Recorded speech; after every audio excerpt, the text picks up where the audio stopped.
फाउंडेशनच्या वतीने जेवण वाटप व नामकरण सोहळा।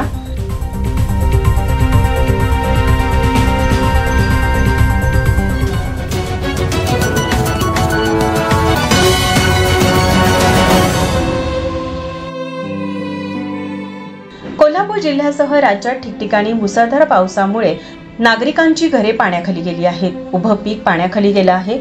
हातातोंडाशी आलेला घास पावसानं हिरावून घेतलाय। पिकाच्या पिकं पाण्यात वाहून गेली आहेत। घरांची पडझड झाली आहे।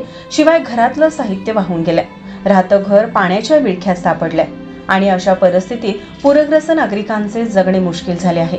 याचे भान राखून शहरातील संजय तेलनाडे फाउंडेशनकडून पूरग्रस्त नागरिकांना मायेचा आधार देण्याचे काम गेले कित्येक दिवस सुरू आहे। पूरग्रस्तांना आधार देण्याच्या उद्देशाने पद्मावती विद्या मंदिर व मंगलधाम मधील पूरग्रस्तांना 2 वेळचे जेवण, चहा नाश्ता देण्याचे काम अविरतपणे सुरू आहे।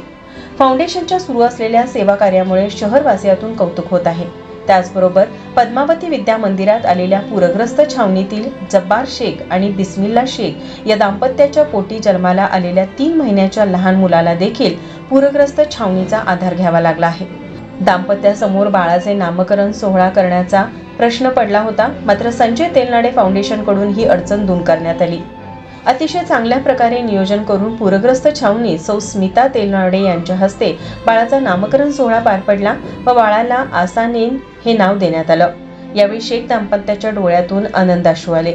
दरम्यान भूषण माने, अमर काळे, प्रमोद रावळ, संदीप गायकवाड, शीतल चोपदार, दीपक म्हैसाळकर, अतुल काकडे, विजय पाटील, दीपक कांबळे, कृष्णात मगर आदींसह फाउंडेशनचे कार्यकर्ते उपस्थित होते। मँचेस्टर टाइम्स करता कॅमेरामन संतोष मोकाशीसह रोहन हेरलगे, इचलकरंजी।